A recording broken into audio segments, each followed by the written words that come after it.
8 noyabr Azərbaycan tarixinin ən şanlı, ən qürurlu günlərindən biri olan Zəfər günü hər bir vətən övladının yaddaşında əbədi həkk olunmuş müqəddəs bir gündür.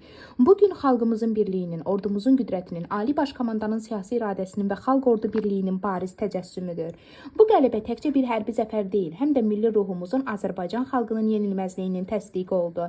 Bu münasibətlə Tərtər rayonunda fəaliyyət göstərən, öz xeyirxah əməlləri ilə, vətənə bağlılığı və sosial layihələri ilə tanınan iş adamı, nümunəvi sahibkar Vilayət Məmmədovu təbrik edirik. Vilayət Məmmədov təkcə iqtisadi sahədə uğurları ilə deyil, həm də vətənə olan sevgisi, dövlətə olan sədaqəti və cəmiyyətə göstərdiyi dəstək ilə tanınan şəxsiyyətlərdəndir.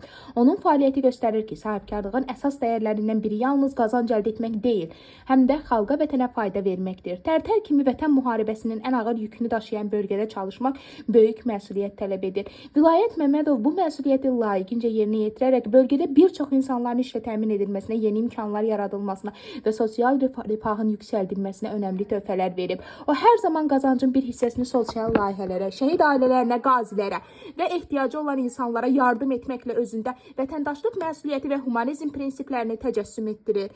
Bu möhtəşəm bayram münasibəti ilə hörmətli Vilayət Məmmədovu səmimi qəlbdən təbrik edir. Ona can sağlığı, uzun ömürlük, yeni biznes uğurları və hər zaman dövlətimizə, xalqımıza dayaq olma yolunda nailiyyətlər arzulayırıq. Zəfər gününüz mübarək, qələbəmiz əbədi, bayrağımız daim dalğalı olsun.